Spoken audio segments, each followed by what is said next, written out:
வணக்கம். ஃபோஸ்டர்ஸ் ஹெட்கியர்ஸ் வழங்கும் தமிழ்நாடு 360க்கு உங்களை வரவேற்பது நான் சரவணன். தமிழகத்தில் உள்ள அனைத்து மாவட்ட நிகழ்வுகளையும் விரிவாக பார்ப்பதற்கு முன் முதலில் தலைப்புச் செய்திகளை பார்த்து விடலாம்.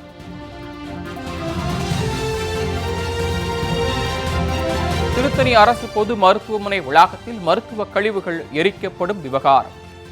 இதுகுறித்து செய்தியாளரின் கேள்விக்கு அலட்சியமாக பதிலளித்த சுகாதாரத்துறை இணை இயக்குநரின் ஆடியோ பதிவு. குப்பை அகற்றாதது நம்ம மருத்துவமனை நிர்வாகத்தோட தவறா, அல்லது அதை எடுத்துட்டு போக வேண்டிய வேற எதனா கான்ட்ராக்ட்காரங்களோட தவறா? I will come back online, sir. என்ன madam? I'll talk to the CMO. CMO கிட்ட பேசிட்டு நான் உங்ககிட்ட வரேன் சார்.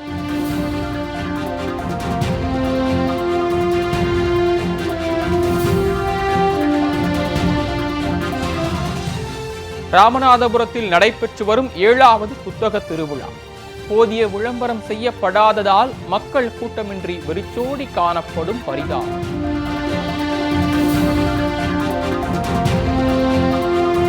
விருதுநகர் மாவட்டம் சிவகாசியில் பயனற்று கிடக்கும் தூய்மை பணிக்கான மின்கல வாகனங்கள் ஊராட்சிகளுக்கு வழங்க பயன்பாட்டிற்கு கொண்டுவர சமூக ஆர்வலர்கள் வலியுறுத்தல்.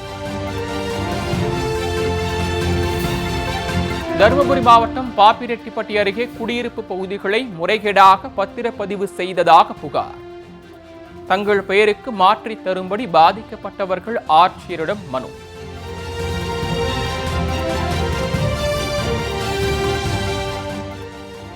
தென்காசியில் உரிய பராமரிப்பு இன்றி ஆக்கிரமிப்பின் பிடியில் சிக்கியிருந்த அங்கன்வாடி மையம் மீட்பு. சமூக அக்கறையுடன் செயல்பட்ட காவல் ஆய்வாளர் நகரமன்ற தலைவரின் செயல் குறித்து விளக்கும் சிறப்பு செய்தி தொகுப்பு.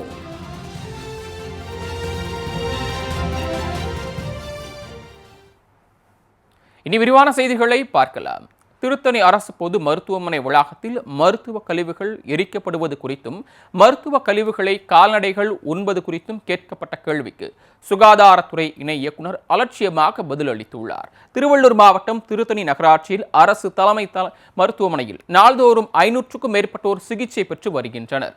இந்நிலையில் மருத்துவ கழிவுகள், மருத்துவ பிளாஸ்டிக் கழிவுகள் என அனைத்து மருத்துவ கழிவுகளும் மருத்துவமனை வளாகத்தில் கொட்டப்பட்டு தீயிட்டு கொளுத்தப்படுகிறது. இதனால் நோயாளிகள் மிகுந்த சிரமத்திற்கு உள்ளாகி வருகின்றனர். அத்துடன் இந்த மருத்துவ கழிவுகள் மற்றும் பிளாஸ்டிக் கழிவுகளை மாடுகள் உட்கொள்கின்றன. இதுகுறித்து நேற்று நமது மாலை முரசு செய்திகள் தொலைக்காட்சியில் செய்தி வெளியிடப்பட்டது.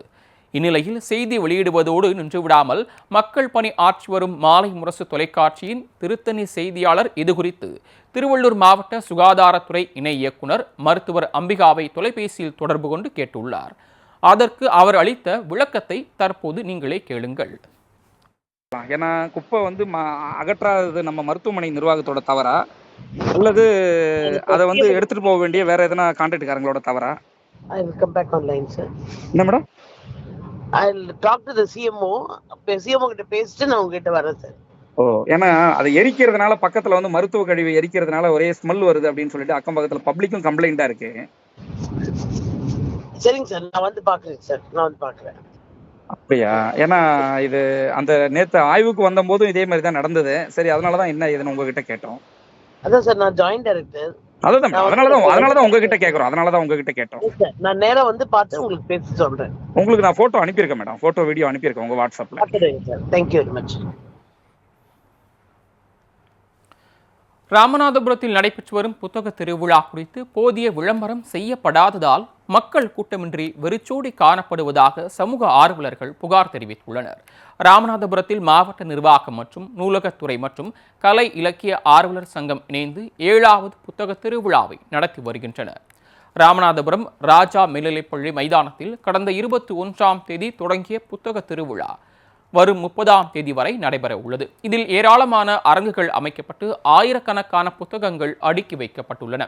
அத்துடன் தினம்தோறும் கலை நிகழ்ச்சிகள், இசை நிகழ்ச்சிகள், பல்சுவை நிகழ்ச்சிகள், ஆன்றோர்களின் சொற்பொழிவு, பட்டிமன்றம் போன்ற பல்வேறு நிகழ்ச்சிகளும் நடத்தப்படுகின்றன. ஆனால் புத்தக திருவிழா தொடங்கி 4 நாட்களை கடந்தும் மக்கள் கூட்டமின்றி வெறிச்சோடி காணப்படுகிறது. மாலையில் நடைபெற்று வரும் நிகழ்ச்சிகளை காணவும் மக்கள் கூட்டம் வராத நிலையில் இருக்கைகள் காலியாகவே இருந்தன. பள்ளிகளில் பொதுத் தேர்வு, ரம்ஜான் நோன்பு போன்ற காரணங்களால் மாணவர்கள் மற்றும் வாசகர்கள் கூட்டம் வரவில்லை என்று தெரிவிக்கப்பட்டுள்ளது. இருந்தபோதிலும் போதிய விளம்பரம் இல்லாததால் புத்தக திருவிழா நடைபெறுவது பலருக்கும் தெரியவில்லை என்று புகார் கூறும் சமூக ஆர்வலர்கள் ஆட்சியர் இதுகுறித்து உரிய நடவடிக்கை எடுக்க வேண்டுமெனவும் கோரிக்கை விடுத்துள்ளனர்.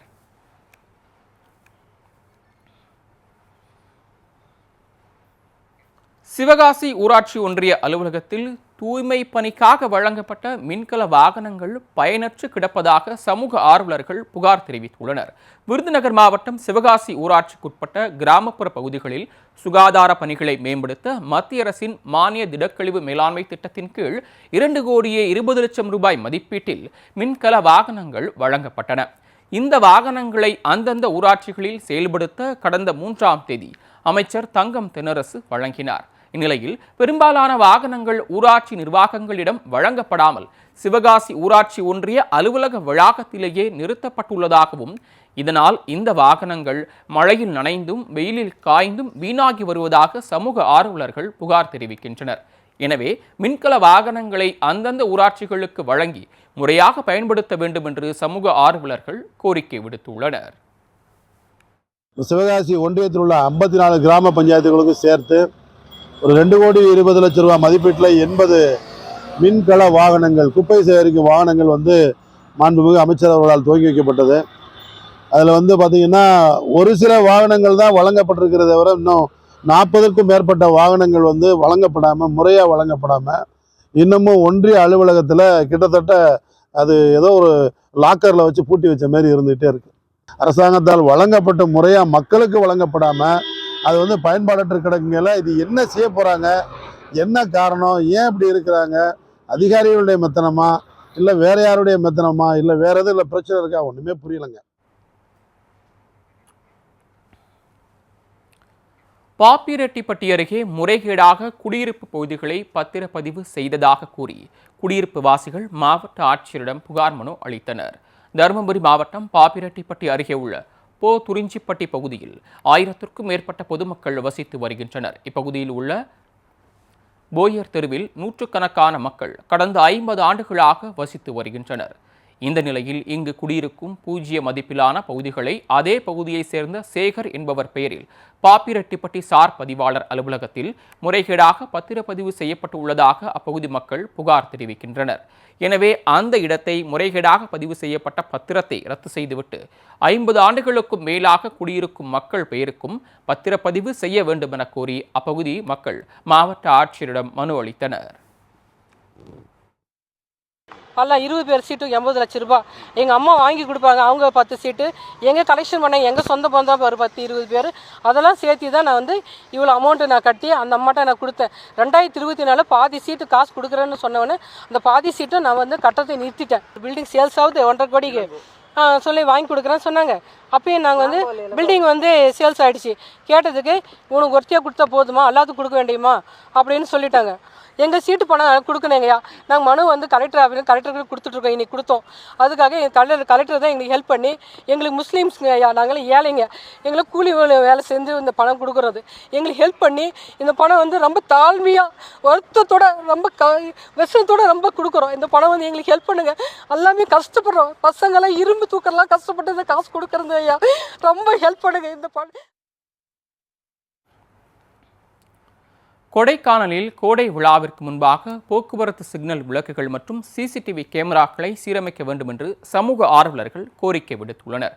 திண்டுக்கல் மாவட்டம் கொடைக்கானலில் கோடை சீசனை ஒட்டி கோடை விழா கொண்டாடப்படுவது வழக்கம். கோடை விழாவிற்காக கோடை வெயிலை சமாளிக்கும் வகையிலும் ஏராளமான சுற்றுலா பயணிகள் கொடைக்கானலுக்கு வருகை தருவதும் வழக்கம். இந்நிலையில் கோடை விழா தொடங்குவதற்கு முன்பாக முக்கிய பகுதிகளான Moonjikkal junction, 7 road junction, leg road junction மற்றும் சுற்றுலா பயணிகள் அதிகம் செல்லும் பகுதிகளில் உள்ள சிக்னல் விளக்குகள் மற்றும் சிசிடிவி கேமராக்களை முறையாக பராமரிக்க வேண்டும் என்று சமூக ஆர்வலர்கள் கோரிக்கை விடுத்துள்ளனர். அத்துடன் எரிச்சாலை உள்ளிட்ட முக்கிய பகுதிகளில் சிசிடிவி கேமராக்களை பொருத்தி குற்ற சம்பவங்களையும் போக்குவரத்து நெரிசலையும் தடுக்க வேண்டும் எனவும் அவர்கள் கோரிக்கை விடுத்துள்ளனர். கோவையில் கல்லூரி மாணவர்கள் 40 பேர் இணைந்து 300 வகையான தேநீரை 30 நிமிடங்களில் செய்து உலக சாதனை முயற்சியில் ஈடுபட்டனர். தேநீரின் முக்கியத்துவத்தை எடுத்துரைக்கும் விதமாக கோவை மாவட்டம் ஆவாரம்பாளையம் பகுதியில் உள்ள ராமகிருஷ்ணா கல்லூரியின் கேட்டரிங் துறையை சேர்ந்த 40 மாணவர்கள் 30 நிமிடத்தில் 300 தேநீர் வகைகளை செய்து அசத்தினர். உடலை சோர்வு இல்லாமல் வைத்துக்கொள்ள தேநீர் முக்கியமாக உள்ளது. நிலையில் 80 விழுக்காடு பேர் 3 வேளை உணவு இடைவேளைகளின் போதும் தேநீர் எடுத்துக் கொள்வதாக ஆய்வறிக்கைகள் தெரிவிக்கின்றன. இத்தகைய முக்கியத்துவம் வாய்ந்த தேநீரை கொய்யா, ஆப்பிள், மேங்கோ, லெமன், வெண்ணிலா, ஆரஞ்சு உள்ளிட்ட 300 வகை தேநீரை 30 நிமிடங்களில் செய்து கல்லூரி மாணவர்கள் உலக சாதனை முயற்சியில் ஈடுபட்டனர். மாணவர்கள் செய்த வண்ணமிகு தேநீர் பொதுமக்களின் பார்வைக்காக காட்சிப்படுத்தப்பட்டன. கண்களை கவரும் வகையில் பல்வேறு வண்ணங்களில் செய்யப்பட்ட இந்த தேநீர்களை தேநீர் பிரியர்களின் கவனத்தை ஈர்த்தது. ஒரு டிஃப்ரெண்ட் டைப்பான டீஸை வந்து டிஃப்ரெண்ட் கேட்டரிங் காலேஜில் இருந்து வந்தவங்க வந்து பண்ணியிருக்காங்க. இது ஒரு கிரேட் அச்சீவ்மெண்ட். இந்திய தேயிலை வாரியத்தின் சார்பாக வந்து இந்த போட்டியில் கலந்து கொண்ட எல்லா மாணவர்களுக்கும் எங்களுடைய வாழ்த்துக்களை தெரிவித்துக் கொள்கிறோம். இதனுடைய முக்கிய அப்ஜெக்டிவ் என்னன்னா, நம்ம டீ குடிக்கிறவங்க கன்சியூமர்ஸ் எல்லாம் வந்து எப்படி வந்து what is the good quality tea, அது மட்டும் இல்லாமல் நம்ம சவுத் இந்தியன் டீயோட குவாலிட்டி என்ன அப்படின்னு எல்லா கன்சியூமருக்கும் போய் ரீச் பண்ணுறது தான் இதனோட பிரைமரி அப்ஜெக்டிவ். அந்த அப்ஜெக்டிவ்ல தான் வந்து இன்னைக்கு வந்து இந்த ப்ரோக்ராம் வந்து ஒரு சின்னதாக ஆரம்பிச்சிருக்கோம். இன்னும் வந்து பார்த்தீங்கன்னா, இன்னும் ஃபியூச்சரில் வந்து பார்த்தீங்கன்னா இதே வந்து ராமகிருஷ்ணா காலேஜோட சேர்ந்து இன்னும் பெரிய ப்ரோக்ராம் பண்ணலாம்னு இந்திய தேயிலை வாரியம் முடிவு பண்ணியிருக்கு.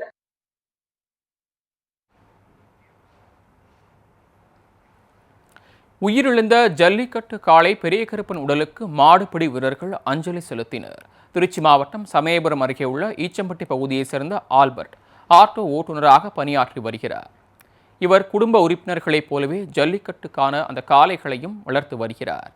இந்நிலையில் அவர் வளர்த்த பெரிய கருப்பன் என்கிற ஜல்லிக்கட்டு காளைக்கு தனி ரசிகர் பட்டாளமே உள்ளனர். திருச்சி, தஞ்சாவூர், புதுக்கோட்டை உள்ளிட்ட பகுதிகளில் நடைபெற்ற ஜல்லிக்கட்டு போட்டிகளில் பங்கேற்று மாடுபிடி வீரர்களிடம் பிடிபடாமல் பெரிய கருப்பன் காளை பரிசுகளை தட்டிச் செல்லும். இந்நிலையில் பெரிய கருப்பன் காளை உடல்நலக் குறைவு காரணமாக உயிரிழந்தது. அதனைத் தொடர்ந்து மாடுபிடி வீரர்கள் மற்றும் ஜல்லிக்கட்டு ஆர்வலர்கள் காளைக்கு மாலை அணிவித்து மரியாதை செலுத்தினர். பின்னர் காளையின் உரிமையாளர் வீட்டின் அருகே பெரிய கருப்பன் காளை நல்லடக்கம் செய்யப்பட்டது. ஜல்லிக்கட்டு காளை உயிரிழந்த சம்பவம் பொதுமக்கள் மற்றும் மாடுபிடி வீரர்களிடையே பெரும் சோகத்தை ஏற்படுத்தி உள்ளது.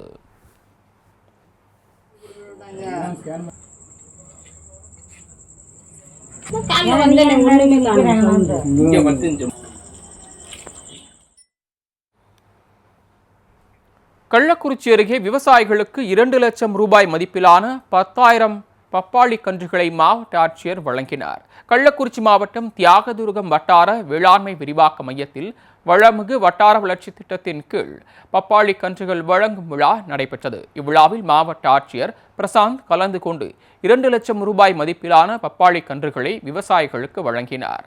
இதில் தலா 1000 பப்பாளி கன்றுகள் வீதம் 10 விவசாயிகளுக்கு 10,000 பப்பாளி கன்றுகள் வழங்கப்பட்டன. அதனைத் தொடர்ந்து பப்பாளி கன்றுகளை பயிரிட்டு முறையாக பராமரித்து நல்ல மகசூலை ஈட்ட வேண்டும் என்று விவசாயிகளுக்கு மாவட்ட ஆட்சியர் ஆலோசனைகளையும் அறிவுரைகளையும் வழங்கினார். நிகழ்ச்சியில் தோட்டக்கலைத்துறை மாவட்ட துணை இயக்குனர் சிவக்குமார், உதவி இயக்குனர் ஆனந்தபாபு, துறை சார்ந்த அதிகாரிகள் மற்றும் விவசாயிகள் பலர் பங்கேற்றனர்.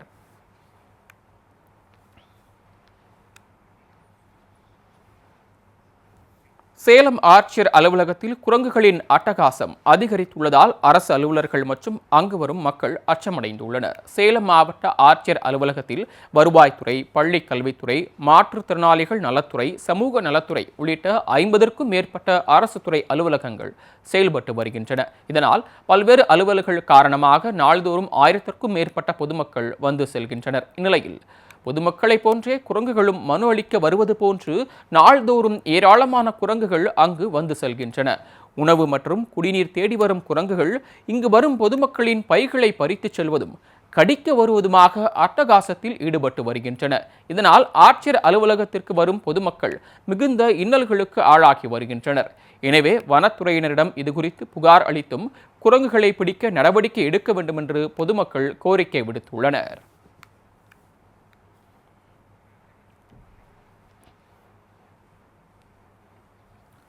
போஸ்டர்ஸ் ஹெட்கியர்ஸின் தமிழ்நாடு 360ல் அடுத்து வருவது உங்கள் ஊர் நிகழ்வுகளை விரைவாக வழங்கும் உள்ளூர் எக்ஸ்பிரஸ்.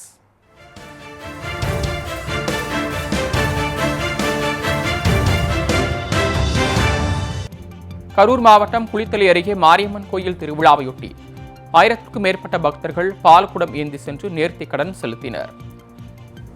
பாப்பக்காப்பட்டியில் உள்ள மாரியம்மன் கோயிலில் கடந்த 8ஆம் தேதியன்று கம்பம் ஊன்றும் விழா நடைபெற்ற நிலையில் அதனைத் தொடர்ந்து பால்குட ஊர்வலமும் நடைபெற்றது. இதில் பக்தர்கள் கடம்பந்துறை காவிரி ஆற்றில் நீராடி மேலதாளங்கள் முழங்க சுமார் 10 கிலோமீட்டர் தூரத்திற்கு பால் குடங்களை ஏந்தியவாறு ஊர்வலமாக சென்று அம்மனுக்கு பாலாபிஷேகம் செய்து வழிபட்டனர்.